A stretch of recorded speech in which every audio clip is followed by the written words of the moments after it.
Entonces, viendo esta primera diapositiva, podemos seguir con el tema de este primer parcial. Lo primero que vimos fueron las conceptualizaciones y el día de hoy lo que vemos son los sujetos. Entonces iniciamos diciendo que existen dos sujetos que nosotros estudiamos y estos sujetos ostentan derechos y ostentan deberes. Vemos primero el humano, porque ya está desglosado, desgraciadamente se me desglosó de un solo, pero vemos primero el humano y luego vamos a ver el Estado. El humano es el titular del derecho o del deber que puede reclamar el cumplimiento del mismo. ¿Qué es lo que significa que él puede reclamar el cumplimiento del mismo? Eso lo que significa es que si uno de sus derechos humanos está siendo violado, usted tiene el derecho a peticionarlo ya sea en el poder legislativo, en el poder ejecutivo o en el poder judicial. Y muchas personas me dicen que ellos usualmente cuando oyen la palabra reclamo, solo piensan en el Poder Judicial, porque nosotros a donde interponemos nuestras demandas es en el Poder Judicial. Pero la realidad del asunto es que quizás no sea algo de un caso litigioso, sino que puede ser algo que usted está viendo que está sucediendo o que usted está viendo que puede amenazarlo y que usted quiere corregir. Esa corrección la podemos hacer ya sea cambiando una ley o pidiendo que se haga un proyecto.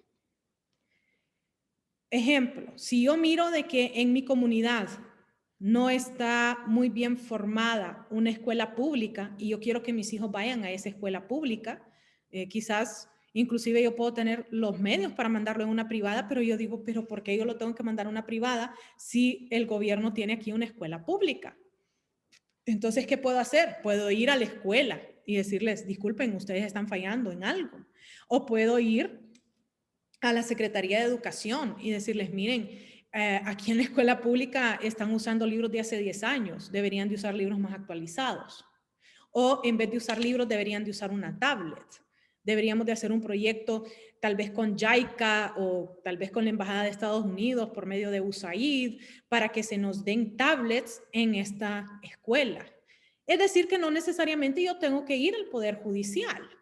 Yo puedo ir al Poder Ejecutivo para que me resuelvan este problema que estoy teniendo yo dentro de este derecho humano que yo tengo del derecho a la educación.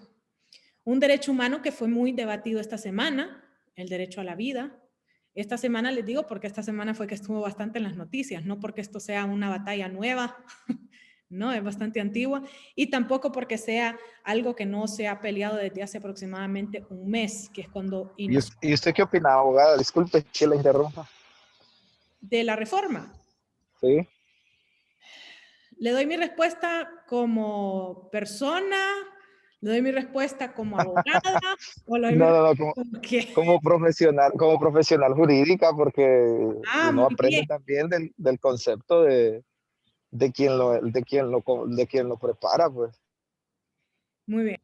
Les digo que sí, yo sí estoy muy de acuerdo con lo que han reformado. Yo estoy de acuerdo con defender a la vida de cualquier humano, ya sea que no está nacido, ya sea que está en un punto de su vida en donde no tiene conciencia, como son las personas que tienen un coma. Yo estoy de acuerdo con defender la vida humana. Esa es mi postura, ¿verdad?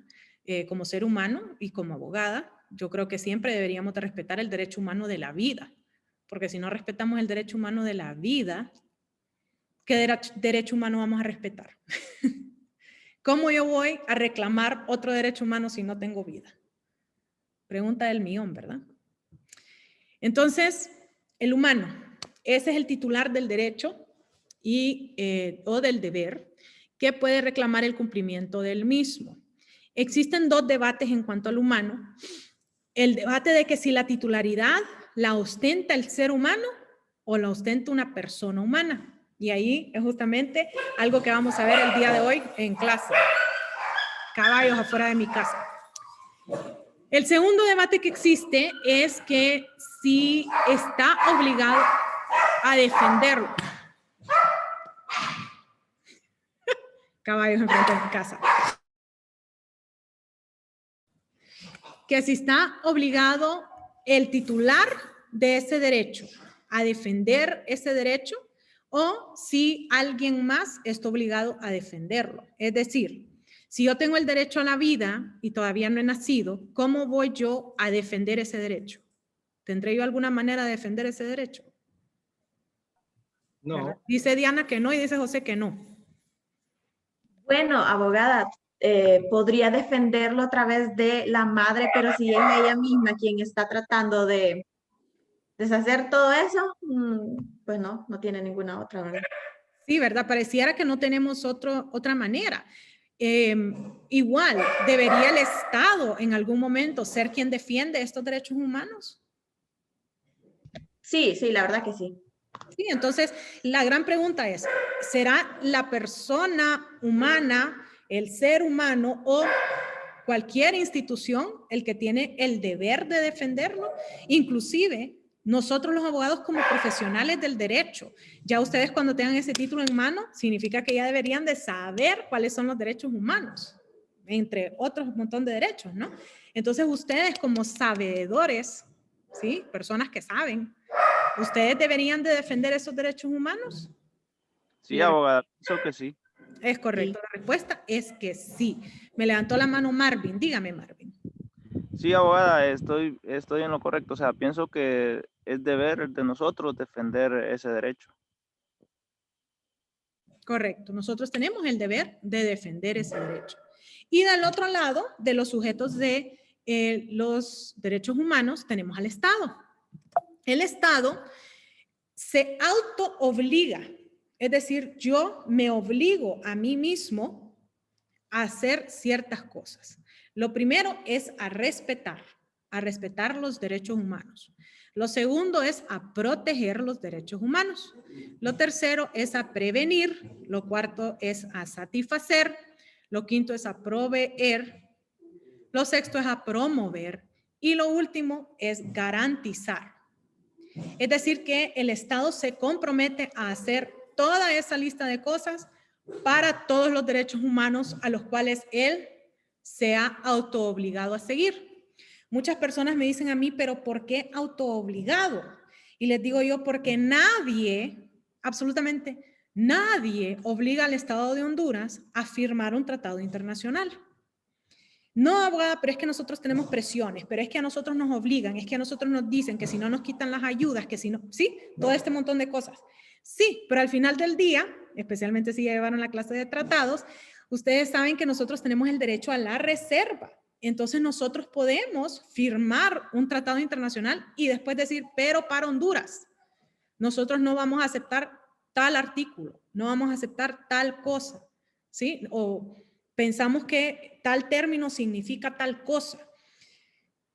Usualmente a mí me preguntan en esta etapa que si Honduras ha hecho buenas reservas y la respuesta es sí, fíjense que sí. Nosotros tuvimos una Cancillería que era activa, proactiva, muy respetada a nivel internacional, tanto así que nosotros llevábamos la voz cantante en muchas de las negociaciones antes.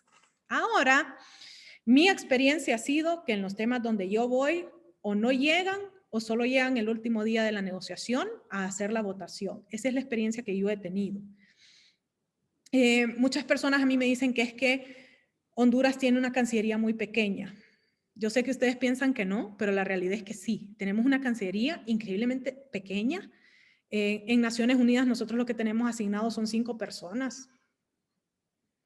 Para mí eso es increíblemente reducido, necesitan más apoyo, necesitan mucha más gente que esté muy bien calificada, pero muy bien calificada, y no las tenemos, no tenemos ese recurso para mandar a Naciones Unidas. ¿Por qué no? Bueno, ¿por qué no? A veces me dicen es que es por cuestiones políticas, no se vería bien que Honduras mande tanta gente, tal cosa. Y yo muchas veces les digo, es que ustedes no entienden que yo en un almuerzo puedo justificar el presupuesto de Cancillería entera de Honduras. Se los estoy diciendo muy en serio. Yo puedo conseguir el financiamiento en un almuerzo para justificar todo Cancillería entero. Entonces tenemos que empezar a hablar de una manera más estratégica.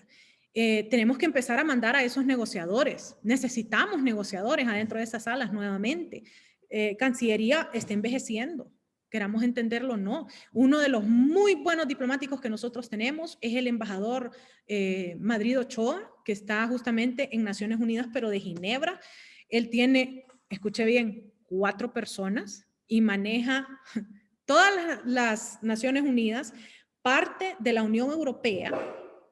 Escuche bien, ¿verdad? Y encima representa a Honduras de manera directa en varios estados. ¿En cuántas maneras quiere usted que se divida ese hombre? O sea, estamos hablando de que en realidad tienen una sobrecarga de trabajo. Eso sí, yo se los puedo asegurar. Tienen una sobrecarga de trabajo. Sin embargo, necesitamos... Ok, están inspirados mis perros el día de hoy. Luna, sweetheart.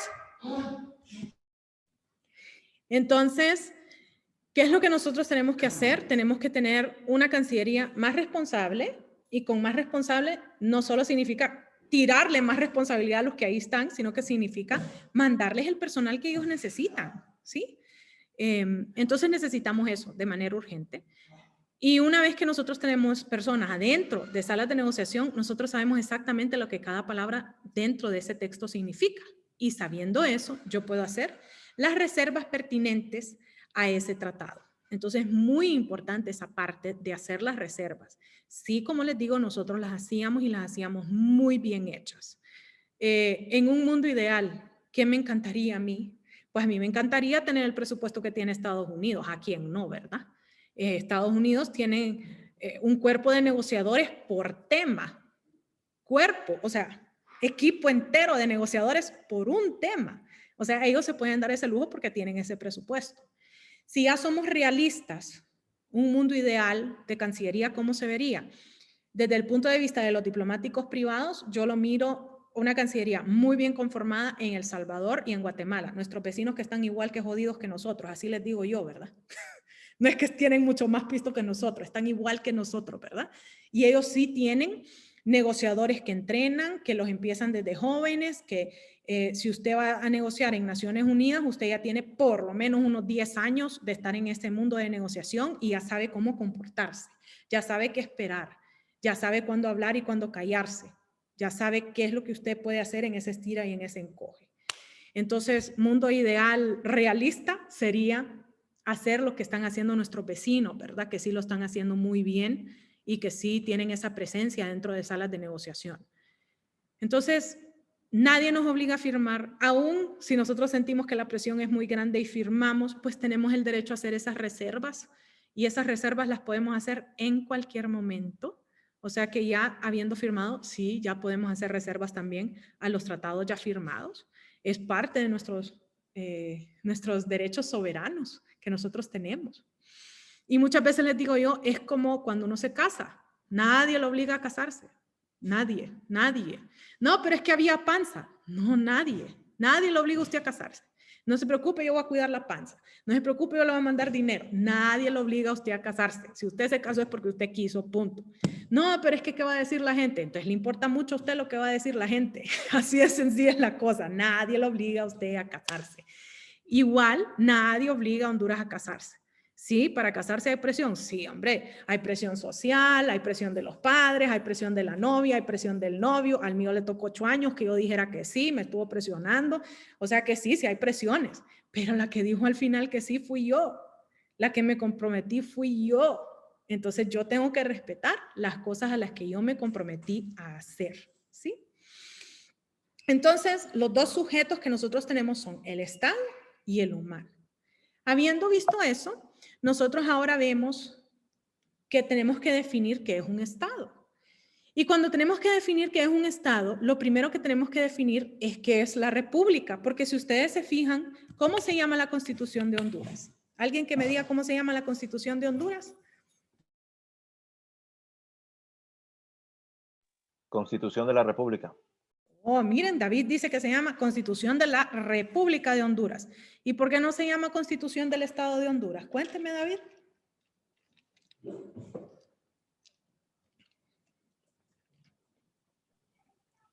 Abogada. Dígame, cuénteme, ¿por qué se llama de la República de Honduras y no del Estado de Honduras?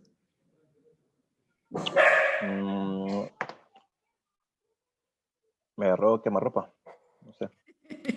La respuesta es justamente lo que vamos a ver el día de hoy.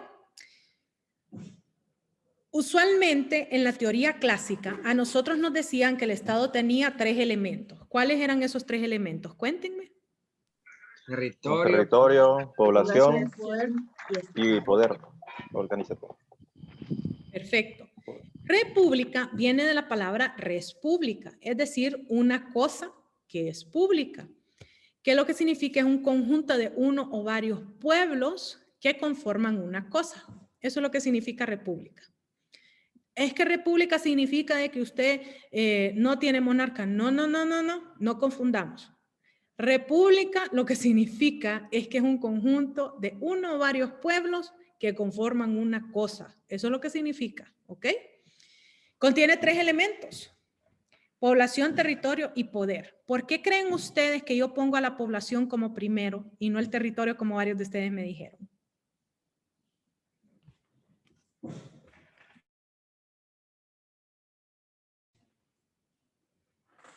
Carol, cuénteme, que la veo a usted pensativa. ¿Qué será que yo puse a la población de primero? Porque como lo dice, ¿verdad? El primer concepto que se tiene es un conjunto de varios pueblos, y la población viene siendo la parte primordial, pues, la gente, las personas que vivimos en el país. Entonces, considero que por eso. Ok. Porque, ¿qué creen ustedes? Vamos a ver, Diana, que le he visto bien interactiva el día de hoy en la clase. Diana, ¿qué pasaría en Honduras si todos los hondureños desaparecen? ¿Qué cree usted que pasaría con el territorio de Honduras? con el territorio. Ajá. Mire, los hondureños somos tan buenos que el día que Dios diga, bueno, hasta aquí, todos nos vamos de un solo para el cielo, ¿ok? Así de buenos somos. ¿Qué cree usted que pasaría con el territorio de Honduras si no hay hondureños?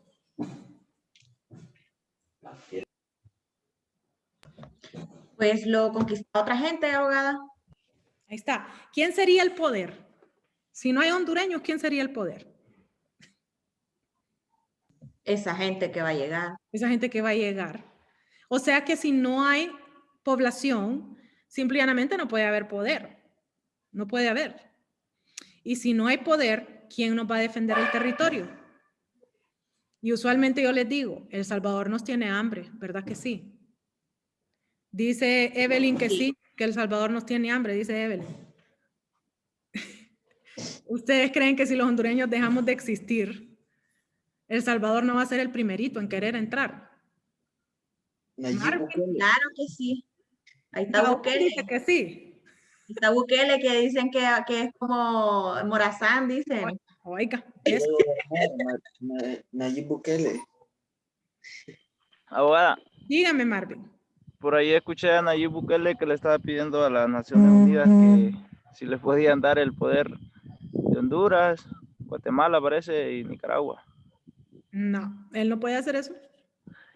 Estaba solicitándolo ahí para ver si podía gobernar. No, no, porque Naciones Unidas no puede hacer eso. Entonces no sería una petición sin fundamento. No, ni quisiera yo, ¿verdad? Entonces, la razón por la cual nosotros ponemos la población como primero es porque si no hay población, además de que quitamos el elemento de la población, que serían de los 3, ¿verdad? No tendríamos poder y solo nos quedaría el territorio y nadie defendería el territorio si no hay poder. O sea que si no existe la población, no existe nada. Así de sencillo.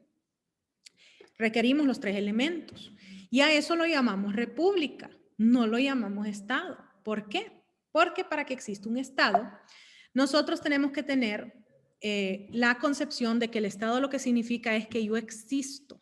Y para existir, yo tengo que ser reconocido. Alguien tiene que decir, ah, sí, ahí existe. Legalmente hablando, alguien tiene que decir eso. ¿Por qué nosotros decimos eso? Bueno, quiero que se imaginen que la Constitución de Honduras no diga nada acerca de quién puede ser presidente de Honduras. Nada, no diga nada. Solo diga, en Honduras existe un presidente, punto. ¿Quién creen ustedes que va a querer ser presidente de Honduras si no definimos ni edad, ni nacionalidad, Nada, no definimos nada. ¿Quién creen ustedes que va a querer ser presidente de Honduras? Todos, cualquiera, abogada. Cualquiera. Un gringo. Bukele quiere ser presidente de Honduras. Y cuando dice ahí que tiene que estar en un estado civil sin interdicción, algún narco no querrá venir a ser presidente de acá. Bueno, Bueno, dice Diana. Bueno, dice Diana. ahí lo dejo mejor, pero sí, es verdad. Sí, entonces, para que las cosas existan legalmente hablando, tienen que estar reconocidas en algún lado. Y entonces es donde nosotros vemos que el Estado tiene no 3 elementos, sino que 4. Los 3 elementos clásicos, y los llamamos clásicos porque la teoría clásica los reconoce, y luego tenemos un elemento moderno, y ese elemento moderno es el reconocimiento interestatal, es decir, que los otros estados nos reconozcan. Para nosotros en Honduras es bien fácil, pero bien fácil, tener un ejemplo de un estado que nosotros reconocemos que la gran mayoría del mundo no reconoce. Vamos a ver quién me adivina cuál es ese estado para Honduras, pero no para el resto del mundo.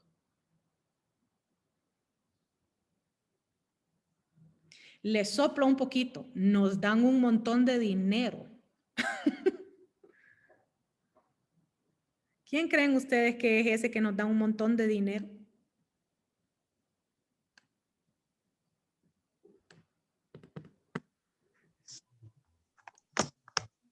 Les doy otra soplada. Además, Estados Unidos. no, Estados Unidos es reconocido por todo el mundo. Eso olvídese. Alguien que nos da mucho dinero a nosotros, pero que no es reconocido por la gran mayoría de los estados. Es más, solo 5. Abogada, ¿sería Taiwán? Taiwán. Esa es la respuesta, Lucía. La respuesta es Taiwán. ¿Por qué es Taiwán? Taiwán tiene gente que dice que ellos son taiwaneses. Existe una población que ellos dicen que son Taiwán. ¿Ustedes? ¿Habrá población? Dígame, José. Sí, tiene población, que ellos dicen que son taiwaneses porque ahí nacieron, que tienen que reconocer su país. Y hay una isla que se llama Taiwán. Dice Evelyn que sí. Y ellos tienen una primer ministra y tienen un congreso. La primer ministra que no está casada, que viene con su perrito. Lo soplo para Denis, porque Denis lo más seguro la ha visto más de alguna vez cuando ha venido aquí a Honduras, que viene con su perrito. Dice Denis que sí. No sé cómo se llama, pero sí ya la he visto cuando vino a entregar el arroz. Sí, aquí viene a Honduras de vez en cuando a ver dónde está el dinero que ha mandado para acá. Y viene, y como no está casada y no tiene hijos, viene con su perrito. Sí, no les estoy bromeando. Entonces, nosotros en Honduras reconocemos a Taiwán, pero Naciones Unidas no reconoce a Taiwán. Me están oyendo esa parte, ¿verdad? Naciones Unidas no reconoce que Taiwán existe. Entonces ellos no pueden entrar a Naciones Unidas, no pueden firmar tratados en Naciones Unidas, no pueden hacer nada en Naciones Unidas porque ellos no existen. Entonces Taiwán es una república porque tienen ellos su poder que está equilibrado y constituido, tienen un territorio, una isla que se llama Taiwán y tienen gente que dicen que ellos son taiwaneses, pero no es reconocida. No es un estado. No decimos ahí existe. Yo lo miro. Eso no lo hacemos con Taiwán. Solo somos 5 los estados que lo reconocemos hoy en día. Entonces imagínense en qué posición está Taiwán. Taiwán no es el... Dígame, Diana. Abogada, es porque legalmente no está constituido, aunque tengan los 3 elementos. Legalmente ellos están constituidos. Ellos dicen que ellos tienen su constitución inclusive. Ellos dicen que están constituidos, pero los otros estados no lo reconocen. ¿Por qué? Ok, vamos a ver. En Derecho Internacional Público, ¿ustedes analizaron las Naciones Unidas? No he llevado. En el Sí, Público sí, 1, no he llevado Público 1. Ok, en Derecho Internacional Público 1, ustedes analizan las Naciones Unidas. Y una de las cosas de Naciones Unidas es que Naciones Unidas tiene 5 sillas permanentes. Esas 5 sillas permanentes tienen el derecho al veto. Significa de que ellos pueden decir, sí, hablaste muy lindo por un mes, un año, 2 años, no me importa, el tiempo que estuvimos discutiendo esto. Pero yo veto esta discusión y eso queda sin valor y efecto. Esos 5 que tienen ese poder son 5 permanentes que han estado desde que se fundó Naciones Unidas. Son considerados los 5 originales y esos 5 originales son los que ganaron la Segunda Guerra Mundial. Así que vamos a ver quién me quiere decir cuáles son esos 5. Y controlan el mundo igual, abogada. Estados Unidos, Rusia, Francia, creo, no me acuerdo. Y yo expuse esa tarea. Francia, sí. China, el otro. China y le falta uno. Sí, me falta uno, Italia. No. ¿Hablan inglés? Reino Unido, abogada. Eso, el Reino Unido. Inglaterra, cierto. El Reino Unido, no es Inglaterra. No es Inglaterra porque Inglaterra solo es la isla. El Reino Unido incluye Irlanda del Norte, Escocia y Gales. O sea que es el Reino Unido, pero sí, básicamente Inglaterra porque ahí vive la reina. Abogada, dígame. Usted tocó un tema muy importante porque es precisamente también esos 5 países o esos 5 votos, mejor dicho, lo que mantienen también de cierta manera la pobreza en el mundo, porque vaya, por ejemplo, con la cuestión de la explotación petrolera, o sea, en busca de supuestamente eliminar el terrorismo y que no sé qué, estas naciones han justificado las invasiones y todo eso. Cuénteme, Denis, ¿en Honduras hay petróleo? Bueno, comprobado, ¿no? Sé que hay oro nada más. Vamos a ver, alguien que trabaje aquí en la Secretaría de, ¿cómo es que se llama? Mi Ambiente. ¿Alguien trabaja aquí en Mi Ambiente? Que me cuente si hay petróleo aquí. Según estudios, abogada, hay petróleos en la Mosquitia, pero todavía no han desarrollado los estudios ya están, pero todavía no han sacado para negocio, digamos, para explotarlo, lo que debe explotar. Están oyendo lo que les está diciendo José. En Honduras hay petróleo que no se ha explotado. Entonces la pregunta del millón es, si ustedes creen que Estados Unidos está invadiendo países por petróleo, ¿a ellos les conviene invadir un lugar donde los odian o les conviene invadir un lugar donde nosotros diríamos, papi, ¿cómo quiere la baleada? ¿Cómo la quiere? ¿Dónde creen ustedes que les conviene a los gringos invadir? Donde le ofrecen baleaditas. Porque créanme, yo sé y yo conozco, yo le doy clases a militares no solo en UTH, sino que en UDH. Conozco militares que ellos aman Honduras y que ellos sí van a dar la vida por Honduras, eso se los aseguro. Pero fíjense que en Honduras las Fuerzas Armadas enteras son un poquito más de 20,000. ¿Están oyendo? El último comando que tuvo mi esposo eran 25,000 hombres. Entonces, ¿ustedes creen que cuántas horas vamos a aguantar nosotros si nos vienen a invadir los gringos? Porque días no creo que va a ser. ¿Cuántas horas creen que vamos a aguantar? En la primera hora, abogada. ¿Ok? Los valientes se van a poner y van a dar la vida. Eso yo, pero lo tengo por seguro, porque esos son de esos que ni siquiera les gusta ir a viajar afuera, sino que ir de viaje y se dan y se montañan aquí en Honduras, en lugares que yo nunca en mi vida los había escuchado aumentar, ¿verdad? Eso sí, yo les creo que sí van a dar su vida por Honduras, pero la gran mayoría de nosotros, papi, ¿cómo quiere la baleada? ¿Quiere una catrachita? Mire que nosotros hacemos las pupusas más ricas que los salvadoreños. Así va a ser, es que yo lo visualizo.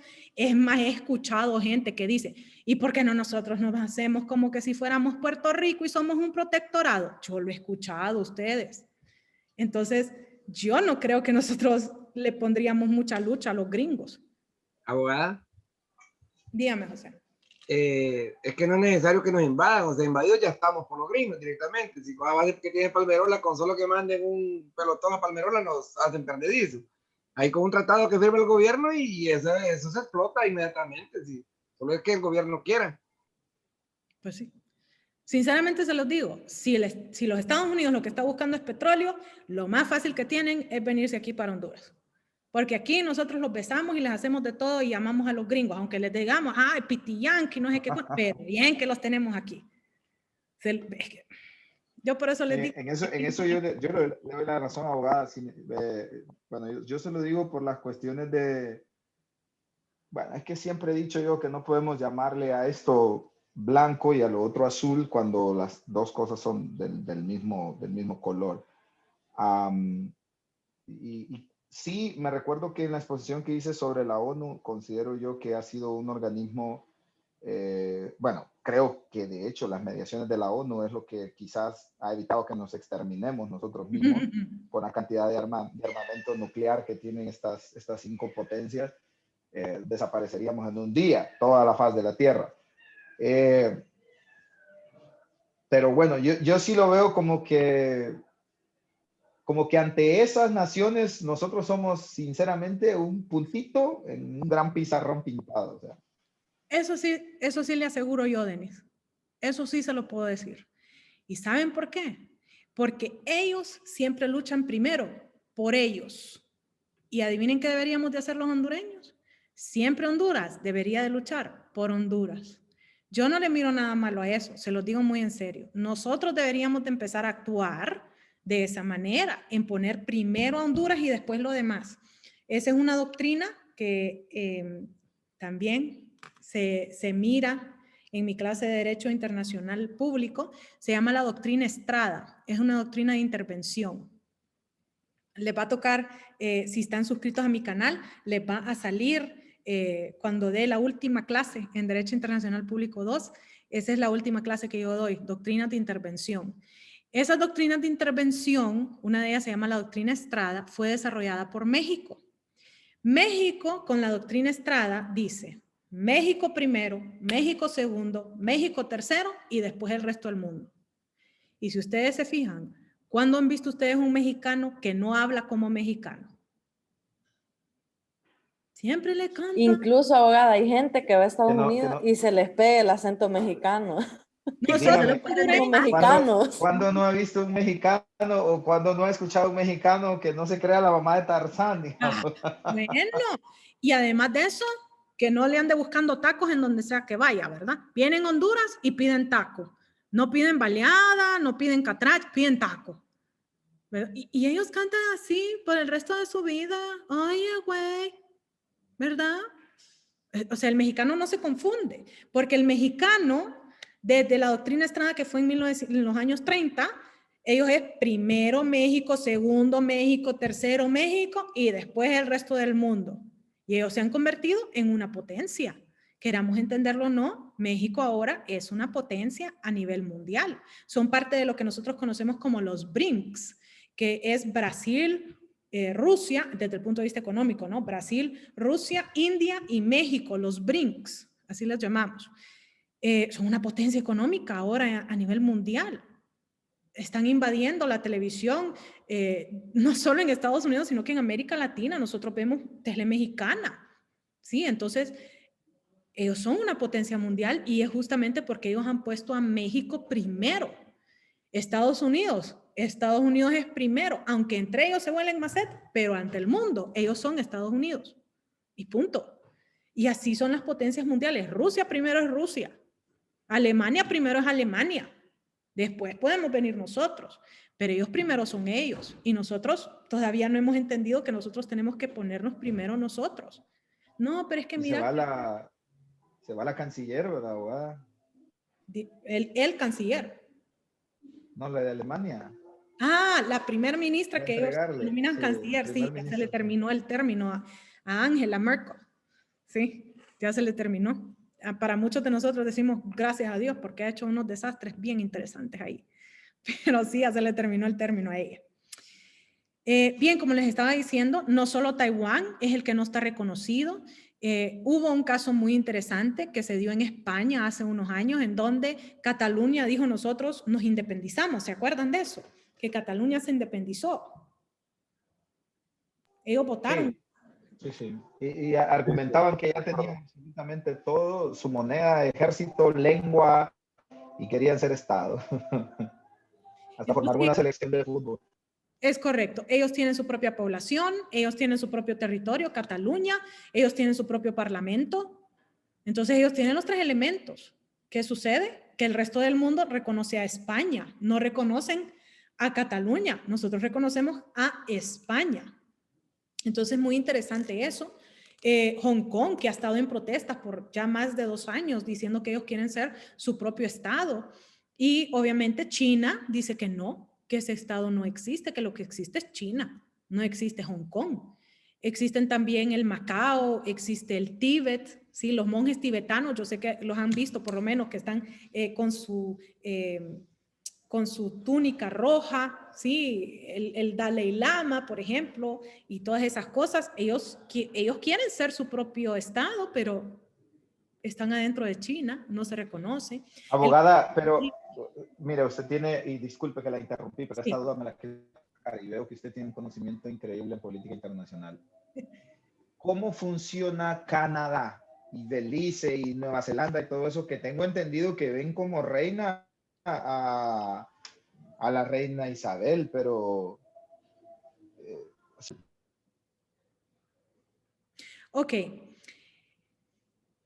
Cuando nosotros hablamos de ciertos estados, nosotros vemos de que ellos fueron parte de una colonia.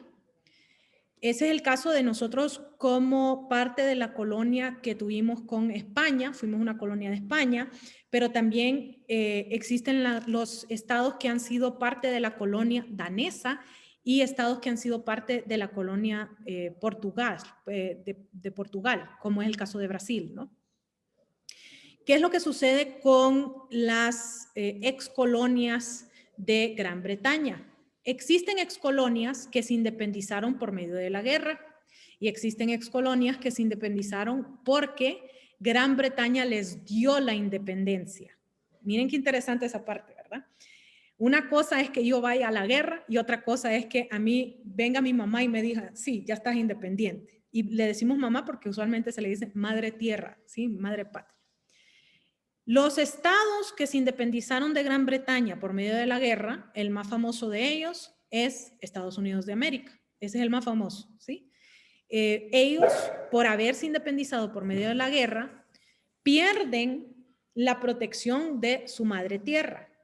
Pero Canadá, Nueva Zelanda, Australia, India, que eran parte de una gran comunidad de naciones, ganan su independencia porque la reina de Inglaterra les da la independencia. Les da documentos que dicen, tú a partir de ahora sos independiente, ¿sí? Entonces, al hacer eso, ellos siguen bajo ciertas protecciones de la madre patria o de la madre tierra. ¿Cómo se llama a esta organización? Esta organización se llama la Mancomunidad de Naciones. Así es como ellos han decidido llamarse, Mancomunidad de Naciones Británicas o Mancomunidad Británica de Naciones, dependiendo qué autor usted mire, porque obviamente su idioma original no es español, entonces los autores han traducido a su gusto. En inglés se llama Commonwealth of British Nations, ¿sí? Así se llama en inglés. En español, Mancomunidad de Naciones Británicas o Mancomunidad Británica de Naciones. Como les digo, estos han adquirido su independencia porque la reina de Inglaterra les ha dado su independencia. Entonces, es como usted cuando se va de la casa, pero sigue yendo a ver a su mamá, igualito. Ellos ya no están dentro de su casa, pero todavía pueden ir a ver a su mamá en buenos términos, ¿no? Y pueden ayudarse entre sí, pueden tomar decisiones de manera conjunta, tal como lo haría una familia. Y así es como ellos lo miran como una familia. Obviamente, Estados Unidos no es parte de esa familia porque Estados Unidos le declaró la guerra. Entonces, eso no se le hace a una madre, no se le declara la guerra a la madre, y entonces por eso es que ellos no son parte de la mancomunidad. Entonces eso no afecta el hecho de que ellos sean estados. Lo que afecta es en cómo ellos se van a ayudar entre sí. O sea que ellos tienen cierta diferencia entre ellos mismos que no la van a tener con Estados Unidos, por ejemplo. Así como nosotros Con España tenemos ciertas diferencias que no tenemos con Gran Bretaña. Por ejemplo, el hecho de que podemos, legalmente hablando, ser de 2 nacionalidades sin renunciar a la nacionalidad hondureña. Bien interesante esa parte. Y los españoles pueden hacerse hondureños sin renunciar a la nacionalidad española, algo que nosotros no permitimos con otros estados. Entonces, tenemos ciertas diferencias con España que no tenemos con Estados Unidos, por ejemplo. Mi esposo, si se quiere hacer hondureño, tiene que renunciar a la nacionalidad de Estados Unidos de América. Yo le dije que cuidadito y se le va a ocurrir, ¿verdad? Está renunciando a ser gringo, que cómo se le va a estar ocurriendo tal cosa. Y él se muere por ser hondureño, pero la realidad de las cosas es que la ley de Honduras dice que si él se quiere hacer hondureño, él tiene que renunciar a la nacionalidad de los Estados Unidos de América. Excepto los que son hijos de padres, ¿verdad, abogada? Hijos de padres hondureños. Sí, si usted es hijo de padre hondureño, que significa que es nacional por nacimiento. Acuérdese que hay nacionalidad por nacimiento y nacionalidad por naturalización.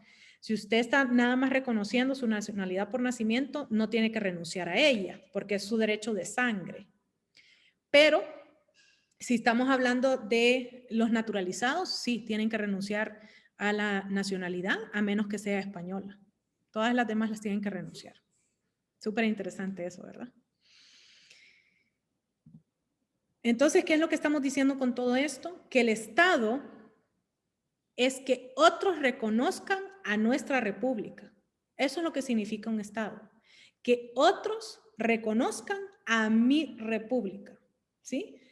Eso no significa que Estados Unidos va a redactar nuestra constitución. La constitución la vamos a hacer adentro de la república. Ahí es donde la vamos a hacer. Adentro de mi república yo voy a hacer mi código civil, mi código penal. Sí, abogada, pero es que es copy-paste. Ok, pero el que decidió hacer copy-paste fuimos nosotros. El que decidió venir y decirle, hey, chilenos, quiero hacerle copy-paste al suyo. Hey, españoles, tráigame su código penal y lo vamos a hacer copy-paste aquí. Fuimos nosotros, no fue nadie más. Entonces, el que decide las leyes de mi república soy yo. Pero que otros estados acepten que yo existo es lo que hace que yo sea un estado. Muy interesante esa parte, ¿no? ¿Qué otros términos nosotros vemos con la palabra Estado? Uno de ellos es país, y varios de ustedes me lo han mencionado. País significa el que habita con el pueblo. Eso es lo que significa país. El que habita con el pueblo. Y esta es la segunda vez que medio hemos tocado el término pueblo, entonces quiero que aprendamos qué es el pueblo. Usualmente yo escucho que un montón de gente dice, yo soy del pueblo, pero la realidad de las cosas es que la mayoría de nosotros no somos el pueblo. ¿Por qué? Pueblo viene del latín populus. El latín populus estaba relacionado con los vellos púbicos que se caracterizan cuando nosotros somos adolescentes. Ese que le sale pelitos a los varones, ¿verdad? Aquí en la cara, que parecen cantinflas, ¿verdad? Que solo tienen 3 pelitos acá. Les empiezan a salir pelitos en las axilas a los varones y a las niñas y tienen lo que yo denomino el olor interesante. Literal van saliendo del baño y ya huelen ese olor. Se acaban de restregar y se bañaron y se dieron con el paste y huelen bien interesante. Ese es el inicio de la adolescencia. ¿Qué sucedía en el tiempo de Grecia y Roma? En el tiempo de Grecia y Roma, ya cuando usted tenía 13, 14 años, que era cuando uno desarrollaba en aquel entonces, usted ya estaba en un tercio de su vida. Es como que yo le diga a un veintón de ahorita, ¿verdad? Si nosotros aquí en Honduras llegamos a los 60, 70 años, pues usted ya está a un tercio de su vida. Entonces usted ya era considerado no un adolescente, sino que un adulto que puede hacer cosas por la sociedad. Entonces nosotros lo considerábamos en el tiempo de Grecia y Roma, la primera vez que usamos este término, lo que decíamos era el conjunto de ciudadanos varones. Eso era lo que considerábamos. Y la razón por la cual esa fue su primera definición es lo que nos lleva a la segunda definición. Y es que en el tiempo de Grecia y Roma, ese conjunto de varones tenía 2 responsabilidades muy especiales. La primera era que tenían que votar.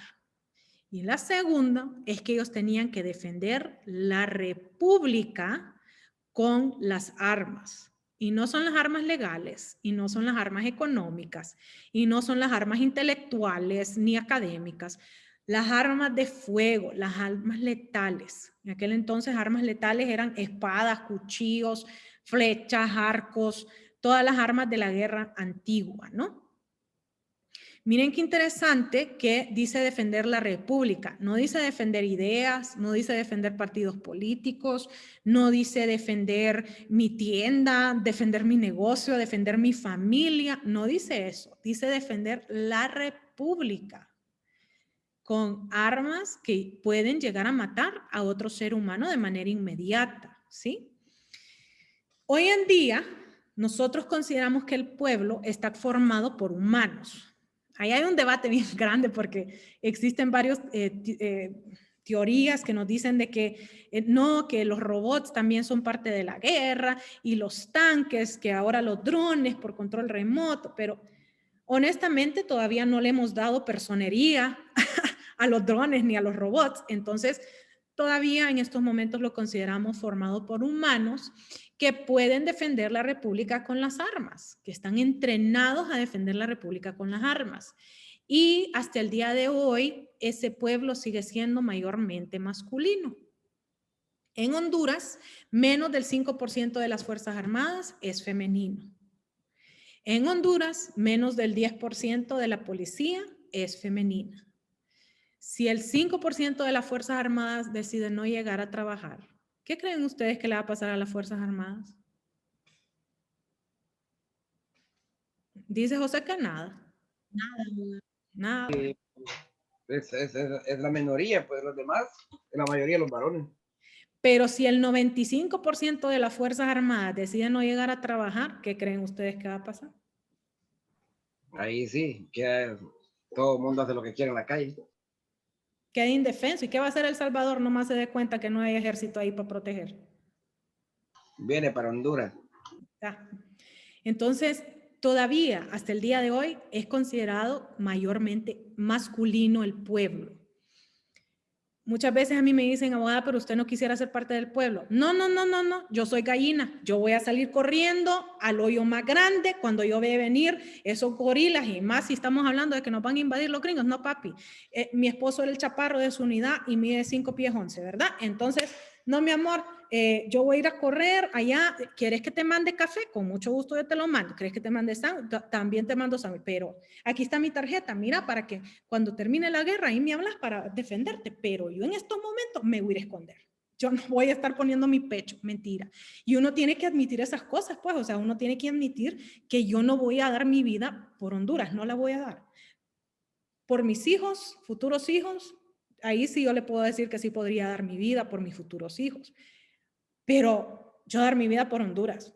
No. Al hoyo más grande me voy a meter. Si quiere le puedo ayudar y le llevo a la esposa que usted tiene o al esposo que usted tiene, que gallina igual a mí, y le escondo también en mi hoyo. Pero yo no voy a ir a defender a Honduras. No lo voy a hacer. Lo siento. No, yo soy gallina. Es más, voy a ver al primero que venga bajándose del barco con un arma que se mire más o menos y ahí mismito, ni siquiera tiene que empezar a disparar. ¿Ok? Esa soy yo. Yo no soy el pueblo.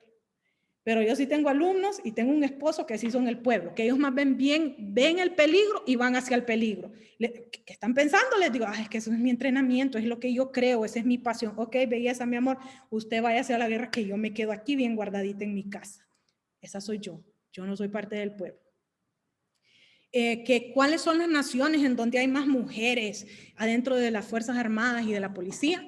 Un montón de personas piensan que es Estados Unidos y la respuesta es no. Estados Unidos, menos del 3% de las Fuerzas Armadas son mujeres. Una vez le pregunté yo a mi esposo cuando estaba preparando las clases, mi amor, ¿y ustedes qué harían si no llegan las mujeres a trabajar? Y se empieza a reír y me dice, ¿te contesto como soldado o como tu esposo? Y le digo, las dos cosas. Pues como tu esposo yo te diría que vamos a tener que hacer una reingeniería de los departamentos. Como soldado te diría que voy a buscar a alguien más que me haga el café. Eso me dijo. Y yo le dije, ¿qué? Sí, me dice, mi amor, es que usualmente las mujeres en Estados Unidos son o oficinistas o estrategas que son tigres para la estrategia. Me dice, eso sí tenemos, me dice. Mujeres estrategas que son tigres para eso. O oficinistas, esas son. De vez en cuando tenemos enfermeras cuando están en el campo y eso es lo que tenemos. Eso es lo que hay, me dice. Es raro ver una... Hollywood nos ha mentido por décadas. Y me dice, y enfrente de la línea de batalla están prohibidas las mujeres, porque usualmente cuando hay una mujer, el resto de mi batallón está buscando dónde está la mujer para defender, en vez de ver que ahí viene el enemigo. Entonces no, me dice, se vuelven más bien en una amenaza para el batallón. Entonces no las queremos en la línea de frente. Ok, mi amor, gracias, le digo, gracias por ser honesto conmigo. Menos del 3%, o sea que hay más mujeres en Honduras que en Estados Unidos, porcentualmente hablando.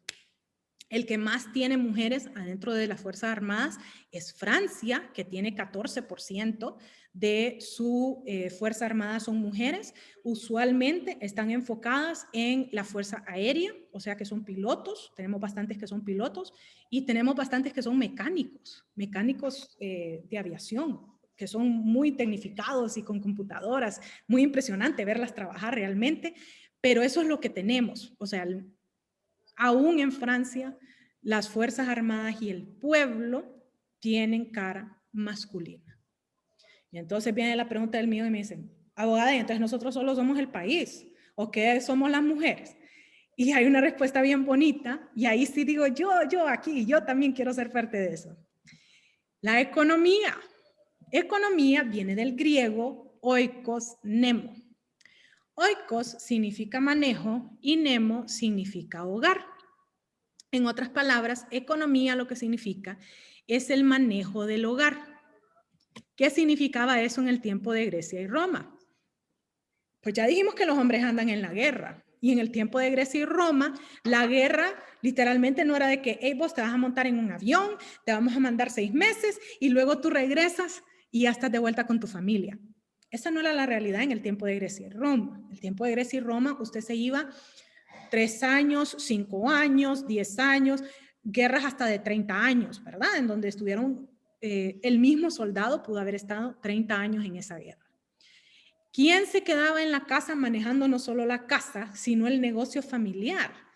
El manejo de los ingresos, de todos los ingresos, de los empleados, de los esclavos, de la crianza de los hijos, de qué íbamos a hacer con los animales, qué íbamos a hacer con la vegetación que teníamos, a quién le íbamos a comprar, a quién le íbamos a vender, cómo íbamos a subsistir.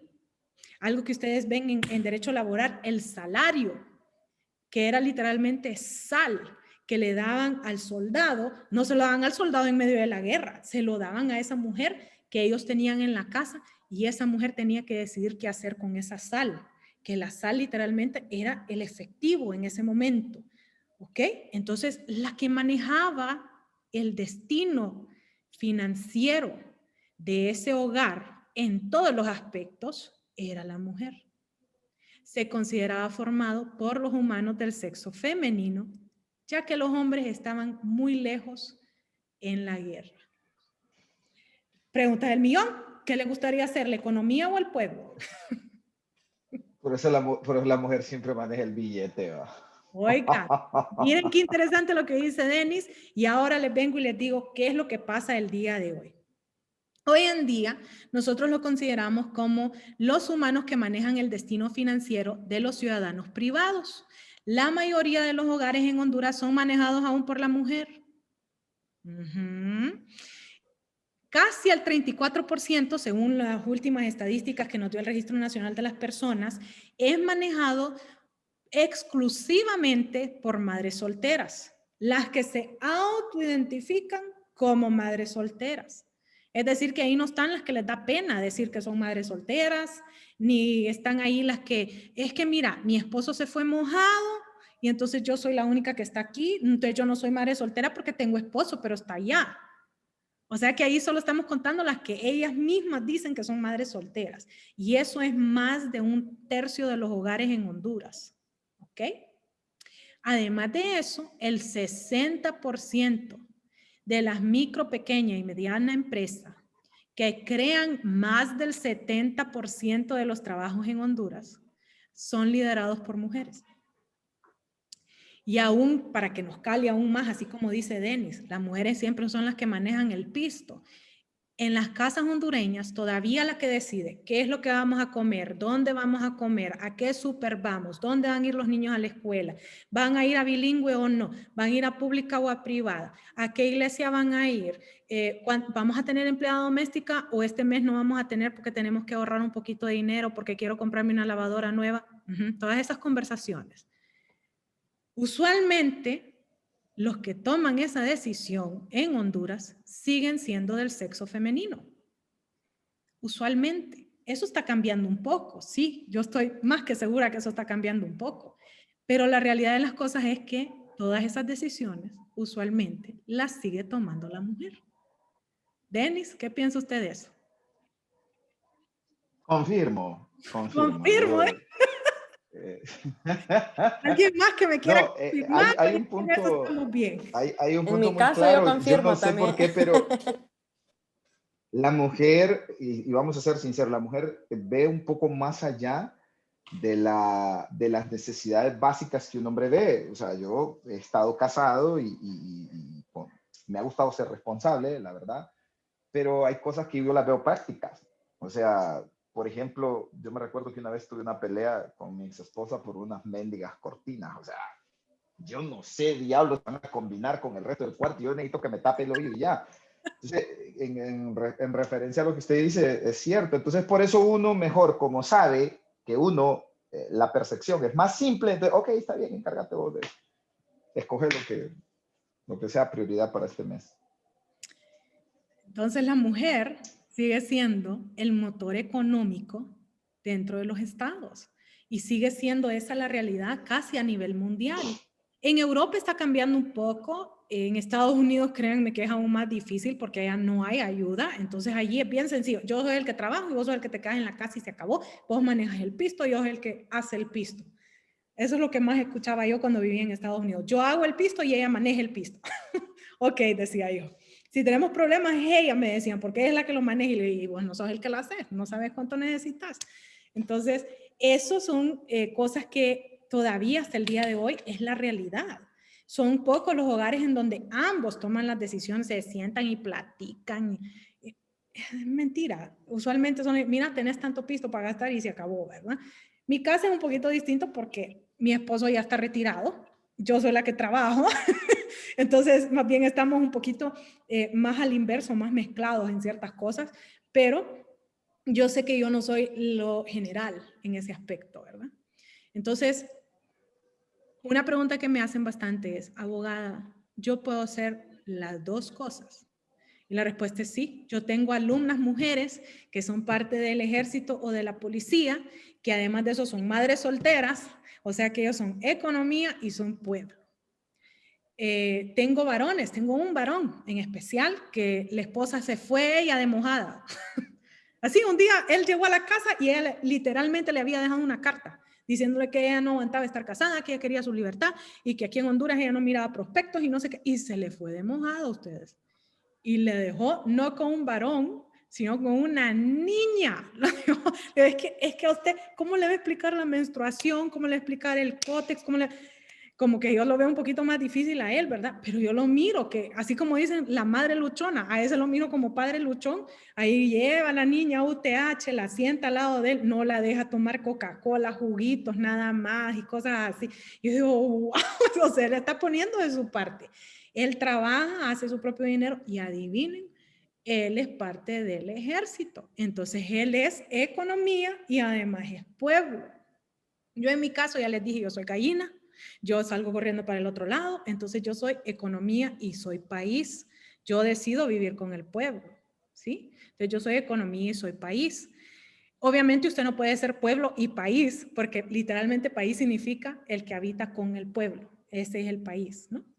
Entonces sí podemos ser las dos cosas, podemos ser economía y pueblo, podemos ser economía y país, o podemos ser únicamente pueblo, ¿sí? Ok. Ya habiendo visto eso, vemos esa que hemos estado mencionando bastante, que es la nacionalidad, la nación. Nación significa, viene del latín natio y significa nacer, eso es lo que significa nación. Y se aplicaba desde un inicio al lugar de origen. Entonces viene una pregunta bien bonita. Vanessa, ¿De dónde exactamente es que viene Vanessa?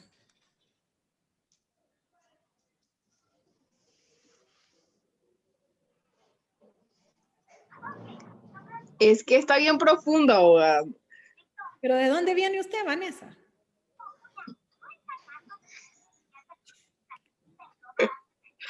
No sé, raza humana para empezar.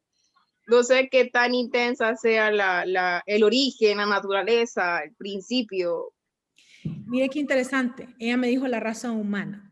¿Ok? Usted viene de la raza humana. Y Adán y Eva. ¿Quién exactamente viene usted, Vanessa? ¿Quién es su mami y quién es su papi? Se ríe Vanessa, pero ¿quién es su mami y quién es su papi? ¿Es en serio? ¿Es en serio?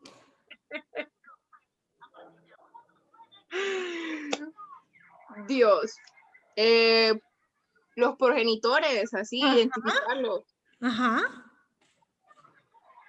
¿Cómo se llaman los suyos? Cuénteme, Vanessa. Mi mamá, porque madre soltera. Ya ubicándonos al contexto real,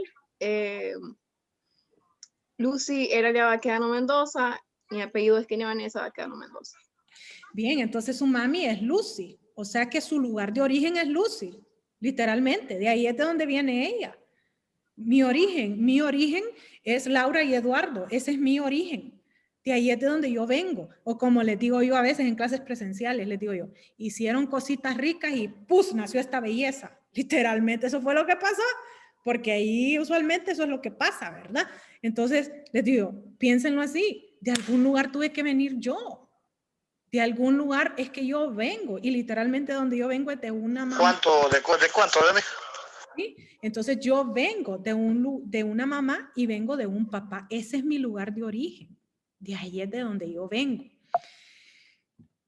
Evoluciona para considerarse como una comunidad de seres humanos que comparten ciertas cosas que son iguales. Una historia igual, una raza igual, una lengua, comida, cultura, música, vestimenta, bueno, ideologías, inclusive política, discurso, la manera en la cual cambia su léxico de lugar a lugar.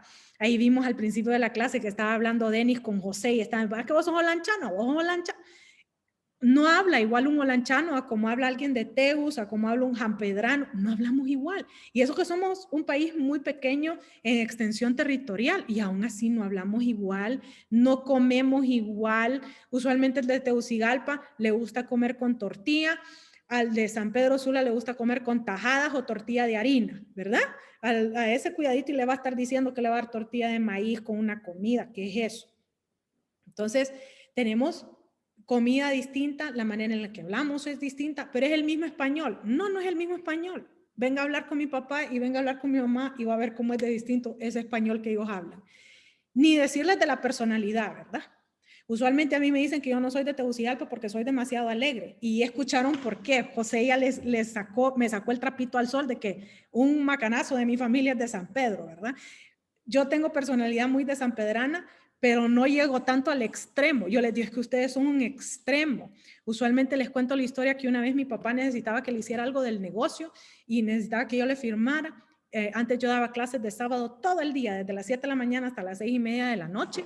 Y entonces le digo, tenés que venir, le digo, para que te firme. Si te urge venir, para que te firme.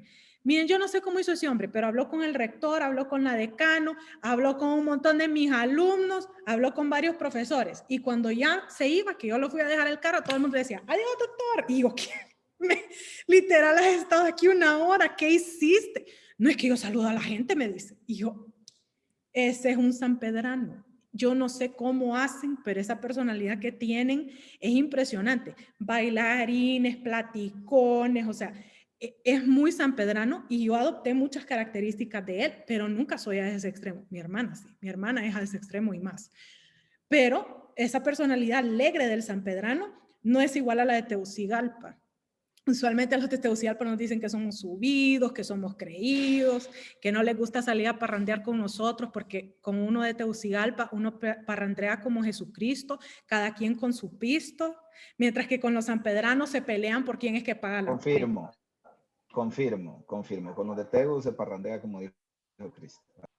Ya vimos, ¿verdad? Entonces, tradiciones distintas, lengua distinta, comida distinta, somos distintos. Somos distintos. En el tiempo de Grecia y Roma, ustedes saben, los de Atenas eran intelectuales y muy sabios, y los de Esparta eran los que eran los guerreros. O sea que inclusive desde el inicio de esta concepción, nosotros sabíamos que habían diferencias de un lugar a otro.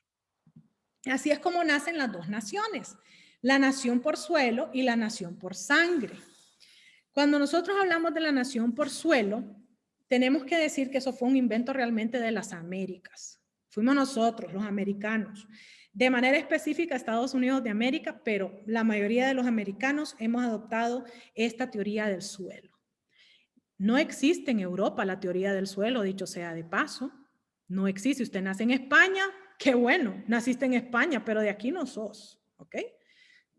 Entonces, esto lo que significa es que nosotros somos parte de ese lugar donde nosotros hemos nacido, o lo que muchos de los hondureños conocemos como el ombliguito. Yo sé que ustedes han escuchado esa expresión, me pica el ombligo cuando estoy lejos de mi casa. Nosotros en Honduras sabemos exactamente de dónde es cada quien de los hondureños. En este momento les voy a enseñar mi cédula de identidad. Medio se ve por la tengo con el background, con el fondo virtual de la universidad, pero tal vez miran de este lado un poquito mejor. No, se ve mejor de este lado. Dice aquí 0801. ¿Qué significa 0801? Tegucigalpa. Tegucigalpa, Francisco Morazán. Aunque en realidad significa municipio del Distrito Central, Francisco Morazán, ¿cierto? El jampedrano de mi papá es 0501. Oiga, ya me estaban soplando ahí, 0501. Ese es el jampedrano de mi papá. En otras palabras, mi nación en específico es municipio del Distrito Central, Francisco Morazán, que queda adentro de la República de Honduras. Esa es mi nación. Yo soy de Tegus. Esa es mi nación. La nación de mi papá es San Pedro Sula Cortés, que queda dentro de Honduras. ¿Sí? Entonces, cada uno de nosotros tiene nación distinta dependiendo del lugar donde a nosotros nos registraron. Esa es nuestra nación por suelo. Y las personas de Tegucigalpa actuamos de manera distinta a las personas de la Ceiba, que actúan de manera distinta a las personas de Roatán. Usualmente en Tegucigalpa andamos siempre deprisa y en Roatán me puedo soplar esperando, que ahí decía, había el rótulo que venía el bus a la 1 y es la 1:30 y yo estoy aquí soplándome, ¿ves? Así son los de Roatán. O sea, hay que llevar la vida tranquila, me dicen a mí. ¿Ah? Una persona de Tegucigalpa no anda. Hakuna Matata. Dígame. Hakuna Matata. Hakuna Matata, sí. Hakuna Matata, ¿verdad? Entonces, dentro de Honduras hay 298 diferentes naciones porque hay 298 municipios. Eso es lo que hay adentro de Honduras. Entonces, hay 298 diferentes naciones. Y en todos los estados va a haber algún lugar en donde usted sea nacional de ese lugar. En Estados Unidos, que es el otro caso que conozco, los números de en medio de su tarjeta de seguro social es el que le dice de qué estado es usted. Y las secuencias anteriores o posteriores, dependiendo de qué estado sea, le van a decir la ciudad. Entonces, en el caso de mi esposo, él es de Anaconda, Montana. Así se llama el lugar donde él. Un pueblito chiquitito que Valle de Ángeles es más grande que de donde era él cuando él nació. Ya sé. Es de un pueblo donde habían glaciares, o sea que él, aunque yo me esté muriendo de frío, él anda en shorts aquí. Es más, hoy dijo que estaba rico porque estaba a 64. Ya se imaginan, ¿verdad? Entonces hoy estaba rico. Hoy no andaba I'm burning, me dice, me estoy quemando, me dice. Y entonces hoy estaba tranquilo con sus chores porque hoy estaba a 64. Y todo el pueblo de Valle de Ángeles aquí estaban todos con gorrito y con sudadera y él en shorts, ¿verdad? Entonces, eso es parte de lo que él está acostumbrado. ni hablarles de cómo él se enamorado de la comida de Honduras, porque él nunca había probado comida. Uy, esta, ¿qué es esto? Vos me dices culantro. Le digo, yo nunca había visto un culantro así de largo. Me dice, ¿qué onda con el culantro? Comida que él nunca había probado en su vida. Las pupusas le encantan porque aquí hay una pupusería y ahí se va caminando a la pupusería él, ¿verdad? Baleadas ya aprendió a hacer. Entonces, este montón de cosas son nuevas para él. Él no es de acá y él es de un pueblito, como les digo, Anaconda se llama el pueblito donde es él, Montana. Luego tenemos el derecho de sangre, la nacionalidad por sangre, y tenemos dos. Una que es la hereditaria, que esa es lo que los documentos dicen que yo tengo derecho a tener, ¿sí? Entonces, los documentos de mi papá, ya les dije yo, en mi partida de nacimiento, ahí sale Eduardo Federico Miranda Rivera, así sale, así se llama el hombre, y sale ahí San Pedro Sula Cortés. O sea que yo tengo derecho a esa nacionalidad de San Pedro Sula Cortés, ¿sí? Si nos vamos un poquito más allá, mis abuelos, mis dos abuelos maternos eran, bueno, imagínense, uno era de Belén, literalmente cristiano de donde viene Cristo. O sea que no puedo ser más cristiana, ¿verdad? Cristiana de donde viene Cristo, porque esa era de Belén. Y mi abuela era de Bellala, que es el pueblo, una ciudad que está justo al lado de Belén. Entonces, de ahí eran mis abuelos. Si existiera todavía Palestina, pues yo podría buscar esa nacionalidad palestina por sangre. Ustedes saben, sin embargo, que los documentos pueden mentir.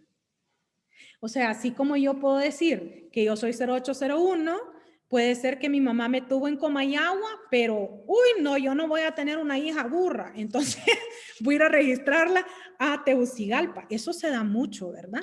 Entonces, hemos tratado de reducir eso, pero aún así se da de que la gente registra al niño donde ellos quieren registrarlo, no necesariamente de donde ellos son. Help, Denis, dígame. Help, dice. No se preocupe, Denis. Puede ir a comer, no se preocupe. Es que... Además, abogada, vamos a hacer la clase y no toca el receto. Dígame. Vamos a hacer la clase corrida. Sí, la vamos a terminar unos 5 minutitos temprano, para así dejarlos ir a comer. Bueno, les decía yo, la hereditaria, que es justamente la que dicen los documentos, pero los documentos pueden mentir, como saben ustedes. Esos documentos pueden decir, por ejemplo, que mi papá es Denis, porque mi mamá dijo que era Denis, ¿verdad? ¿A cuántos hombres no les han pegado hijos? Así se dice comúnmente en Honduras. Y no es hasta que sale un examen de ADN que nosotros nos damos cuenta de que no es hijo de Denis, ¿verdad? Oiga, Creo Denis, que ya no pasa. Donde ahora el hombre es experto en decir, Chihuahua no es mío. Pero si estaba registrado tuyo, Denis, está difícil. No, pero fíjese, abogada, que ahora, si no me equivoco, yo tengo hijos y en el registro en el registro nacional de las personas, le piden la identificación de los dos padres antes. O sea, cuando yo nací, que no hace mucho, hace poco, sí cuenta mi mamá de que llegaba el padre y daba el nombre y listo. Por ejemplo, de hecho, a mí me registraron mal. Yo tengo mis apellidos al revés. O a ver, no, sí, tengo mis apellidos al revés. Entonces, pero era por eso, porque... O sea, y le escribían el nombre también. Por ejemplo, mi nombre es con 2 Ns, pero la registradora de Manto en ese entonces, usted sabe que ahí es manual porque es un área rural. No hay, creo que ahora sí hay computadoras, pero en ese entonces no. O sea, manual y es, ¿cómo se llama el chihuinga? Fulano tal, chévere. Y pusieron mal los apellidos porque solo iba uno de los padres. Entonces, incluso ahora le piden en el Registro Nacional de las Personas, le piden el certificado del hospital o la hoja que hace la señora que atiende el parto. Entonces, ya no es como así, de que es hijo de fulano y se lo pegamos a él.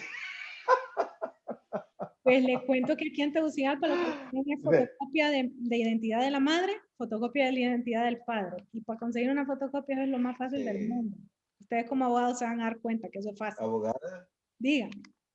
Pero también después viene la abuela del cipote. Ay, ¿usted qué piensa? Empieza la abuela. A ver, mi hijo tiene un lunar entalado. Este chihuilo tiene que tener. Es cierto, así empiezan. Mírale la nariz, mírale los ojos, mírale las orejas. Me encanta cuando empiezan así, como que si eso le va a decir algo. Miren que Abogada, sí, digan. y empiezan a buscar fotografías de cuando estaba tiernita a comparar, a ver si de verdad se parecen o no. Ajá, pero yo le voy a decir algo. Le voy a decir algo. Imagínense que solo se ponen a eso y también la pobre mujer le pueden cambiar el chihuín en el hospital también. Sí, tantas cosas que se han dado aquí. Pero solamente el prejuicio de que sí es o no hijo del señor, ¿va? Estaba viendo algo, ya que el tema se mezcló, abogada, estaba viendo cuándo fue, antier creo, o ayer, no sé, de que nacieron 2 gemelos, pero de diferentes padres. Mira, ahí y es real eso, dice, y fue entonces real. esta mujer, ¿qué hizo, verdad? Pero sí, eso Sí, se se puede puede. dar, sí se puede dar. Inclusive se ha dado partos en donde uno de los gemelos, y pueden ser del mismo padre o de diferente, que uno de los gemelos nace y tiene que esperarse a nacer 2 meses más, inclusive, o hasta 3, el siguiente Así gemelo. es. Porque la mujer puede ovular estando embarazada, algo que casi nadie sabe. La mujer puede ovular estando embarazada. Así que le sale sorpresa, le sale doble el asunto. O sea, ya le entendí, o sea, embarazarse 2 veces. Sí. Eso fue lo que le pasó a esta mujer, que tuvo gemelos de padres distintos, se embarazó 2 veces. Se embarazó estando embarazada, ¿qué le parece? Sí, Claro, ella dijo, estoy embarazada, nadie va a sospechar nada, no va a pasar nada. Me hizo reír, Denis. Aquí le Sí, pido hombre. pero compañero, mire, ese es un punto importante. Vea como lo mejor, bueno, es que igual los hombres, a alguien, tengo un amigo que ahorita se le vino el tercer hijo y se iba a operar y la esposa le dijo, usted lo que no quiere es dejar rastro, pero mire cómo son las cosas, ¿ve? Dios está haciendo eso para que el pecado se acabe, mujeres. Ay, ¿dónde los deja? Ay, qué bonito su perro, abogada. Aquí Sí, me vino a qué reclamar que no le lindo. estoy poniendo atención. Ralphie se llama. ¿Qué dijo Cindy? ¿Qué dijo usted? Que qué bonito mi perro. ¿Se llama cómo? ¿El de Marimar? ¿Pulgoso? ¿O cómo?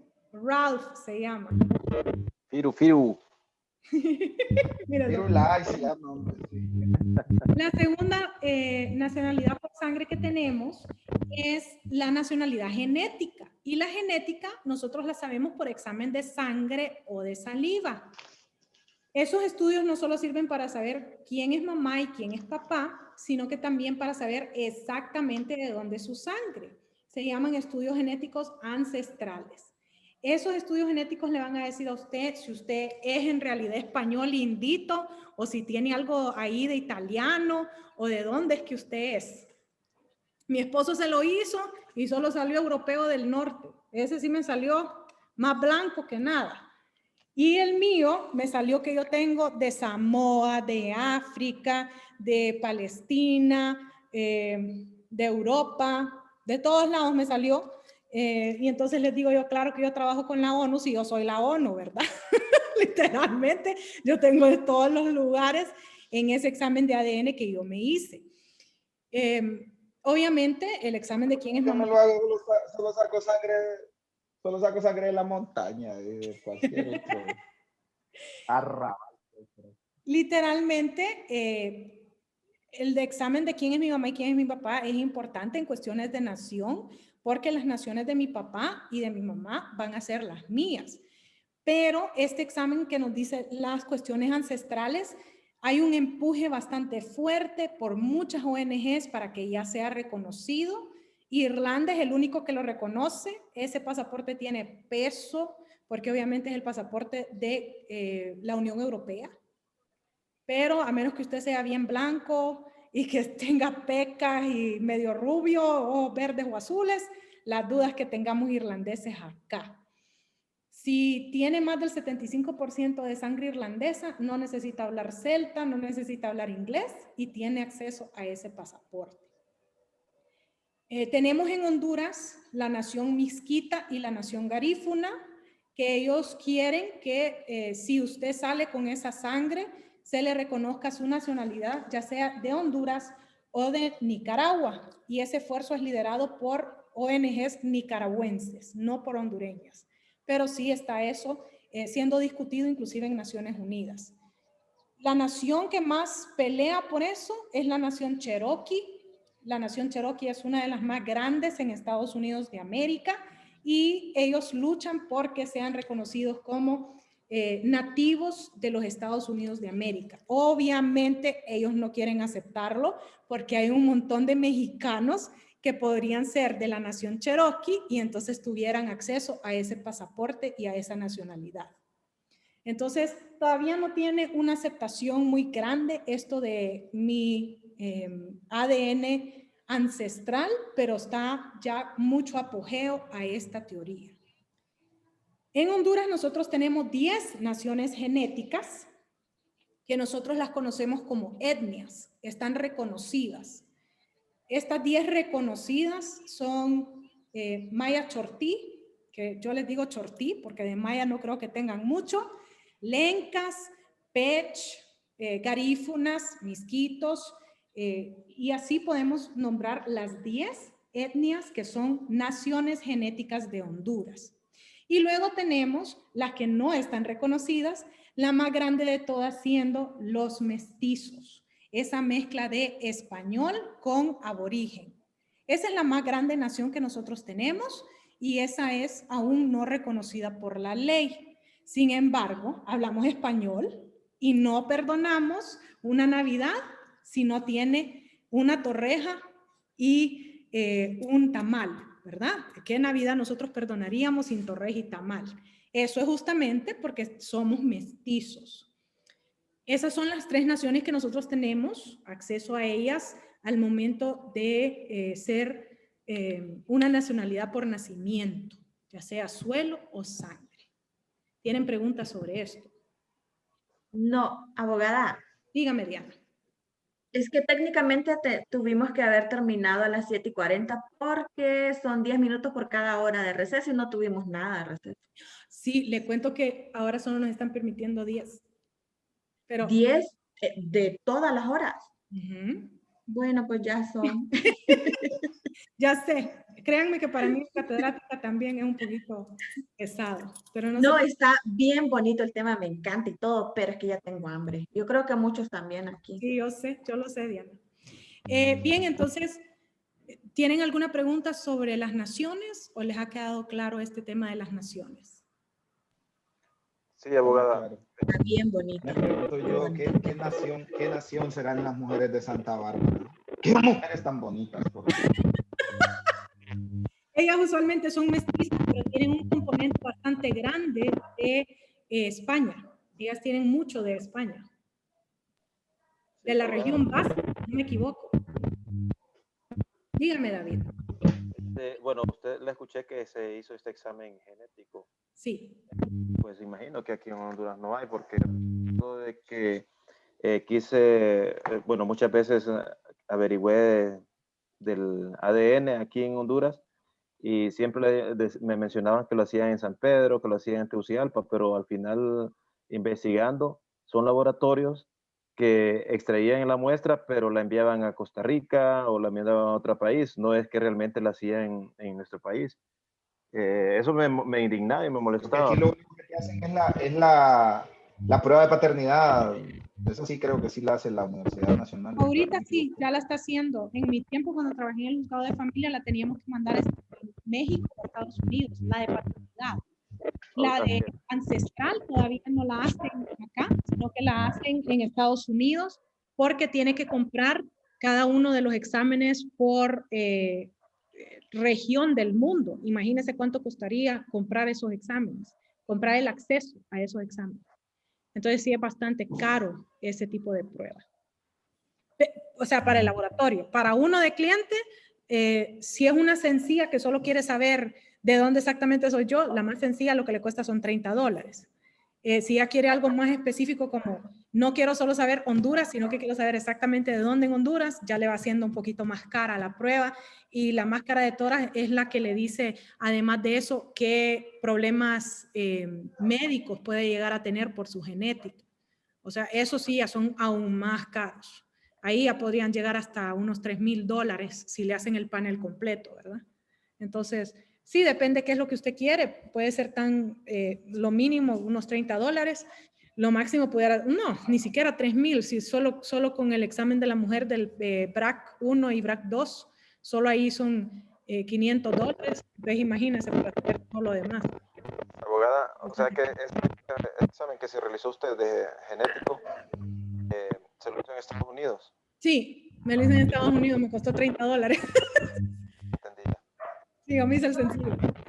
No, y para qué va a gastar todo el dineral, y por ahí le dicen que le va a pegar X enfermedad cuando tenga 50, mejor casi donde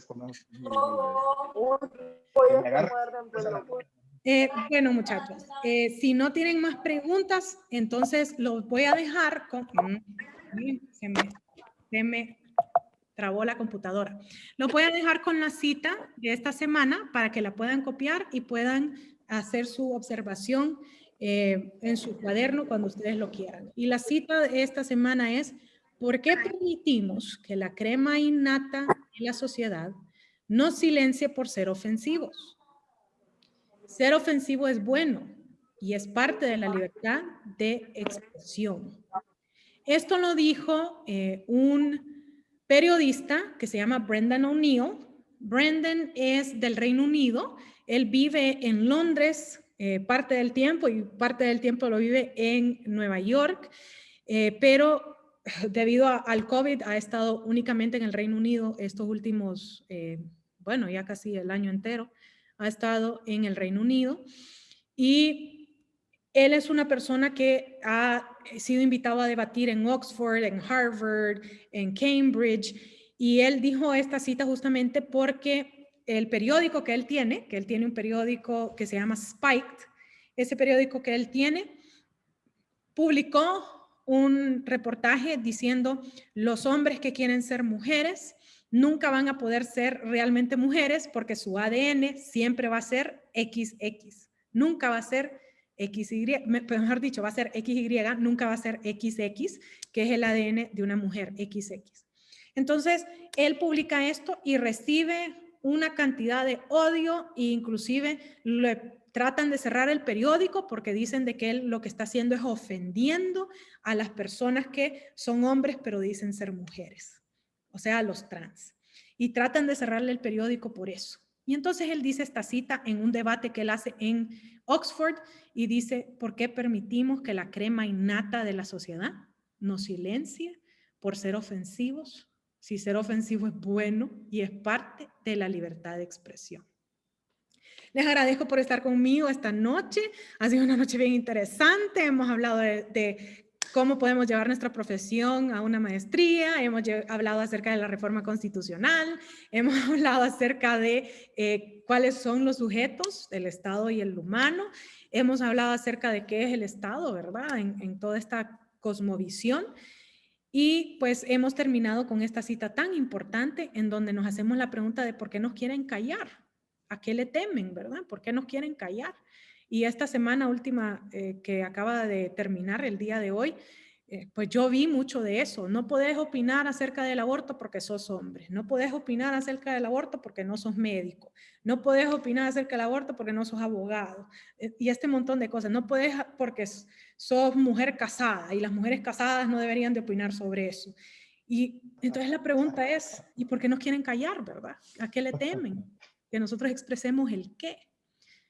Los dejo para que hagan su reflexión en su cuaderno, para que vayamos a cenar todos, y espero que tengan un fin de semana súper productivo, que descansen y que puedan recargar energías para la siguiente semana. Gracias por estar conmigo. Gracias, abogada. Buenas noches. Buenas noches, abogada. Gracias, abogada, compañeros. Buenas noches, compañeros.